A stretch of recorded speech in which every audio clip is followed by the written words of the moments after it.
नमस्कार साथियों, दोस्तों, आप सभी से मैं बताना चाहता हूं कि कल यानी 10 जुलाई को कल बिहार में एक सीट पर उपचुनाव होने जा रहा है। उस सीट का नाम है रुपौली विधानसभा क्षेत्र। ये पूर्णिया जिला में पड़ता है। मैंने यहाँ पर कई दिन रिपोर्टिंग भी किया और वहाँ के लोगों को समझा कि वे लोग इस बार किसके साथ और किसके साथ वोटिंग करेंगे। तो सबसे पहले मैं बताना चाहता हूं कि वहां पर इस बार आरजेडी के उम्मीदवार बीमा भारती जी है और वहीं जेडीयू प्रत्याशी कलाधर प्रसाद मंडल जी है। ये दोनों एक ही कास्ट से आते हैं, मंडल ही है। और तीसरे उम्मीदवार का जो नाम है, जो निर्दलीय प्रत्याशी है, और उनका नाम है शंकर सिंह, जो इस लड़ाई में तीनों में बेहतर दिख रहे हैं। मैंने रिपोर्टिंग करने गया, वहां पर पूरे रुपौली क्षेत्र में कलाधर प्रसाद मंडल का नाम सबसे निचले स्तर पर था। लोग कलाधर प्रसाद मंडल का नाम बहुत कम ही लोग लेते थे। सबसे ज्यादा शंकर सिंह और बीमा भारती। वहां पर बीमा भारती लगभग 2000 से ही अभी तक विधायक है। बीमा भारती जी पहली बार निर्दलीय प्रत्याशी 2000 में चुनी गई थी। उसके बाद 2005 में बीमा जी आरजेडी के टिकट से नवंबर वाले चुनाव में 2005 में नवंबर वाले चुनाव में आरजेडी के टिकट से विधायक बनी। उसके बाद बीमा जी 2010, 15 और 20 का चुनाव जेडीयू से यानी नीतीश तीर्थ साहब से उन्होंने चुनाव जीता। टोटल 5 बार वो विधायक चुनी गई और 2000 से लेकर 2024 तक वो विधायक रही। अभी वो जेडीयू से इस्तीफा दी थी, सीट खाली हुआ था, दोबारा इलेक्शन हो रहा है जिसमें वहां बीमा जी भी आरजेडी के टिकट से इस बार मैदान में है। तो वहीं शंकर सिंह निर्दलीय इस मैदान में है और जेडीयू से कलाधर प्रसाद मंडल। तीनों की लड़ाई में सबसे बेहतर स्थिति में आज के समय में वहां पर शंकर सिंह है। लेकिन ये शंकर सिंह कल सुबह मतदान तक सभी के दिलों में बने रह पाएंगे या नहीं रह पाएंगे, ये देखने वाली बात है। क्योंकि आज ही की रात चुनाव में आप जानते ही हैं कि चुनाव से एक दिन पहले पूरा समीकरण बदल जाता है।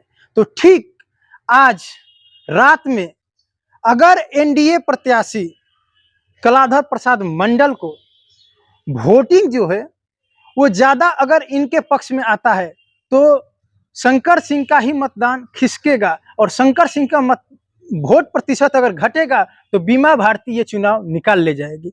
वहीं अगर कलाधर प्रसाद मंडल यानी जेडीयू का वोट अगर खिसक कर कहीं शंकर सिंह के पक्ष में गया, जो आगरा बनाम पिछड़ा वहां पर हो चुका है, रुपौली में आगरा बनाम पिछड़ा हो चुका है और आगरा जितने भी हैं वे लोग अगर शंकर सिंह की तरफ अगर शिफ्ट होते हैं तो पूरा रुपौली का माहौल चेंज हो जाएगा।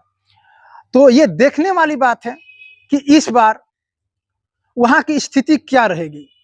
क्या कलाधर प्रसाद मंडल अपनी जेडीयू से अपनी स्थिति मजबूत रख पाते हैं या इस बार इस इलेक्शन में वो तीसरे स्थान पर चले जाएंगे।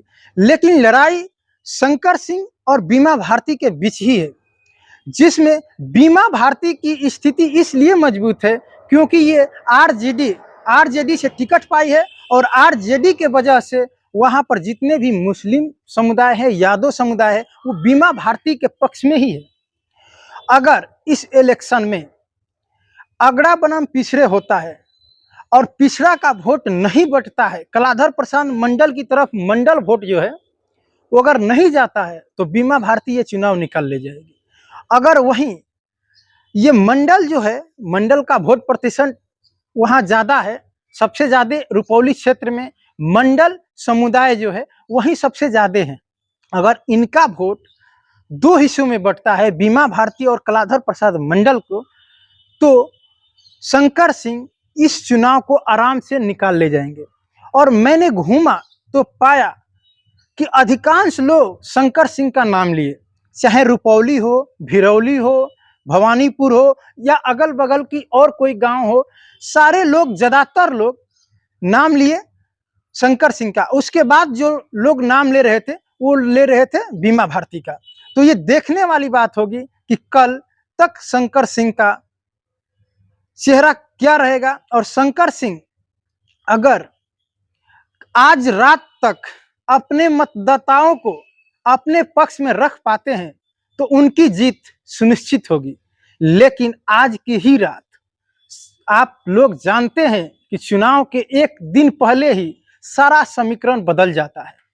अगर जो अगला वोट है एनडीए पक्ष में चला जाएगा तो शंकर सिंह तीसरे नंबर पर चले जाएंगे।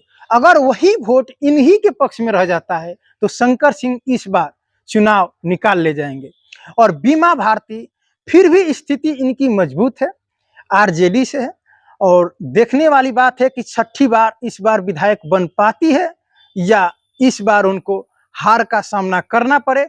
2005 में भी शंकर सिंह ने फरवरी वाला चुनाव जो था उसमें बीमा भारती को हराए थे, लेकिन 2005 के चुनाव में ही नवंबर में जो चुनाव हुआ उसमें बीमा भारती शंकर सिंह को फिर हरा दिए थे।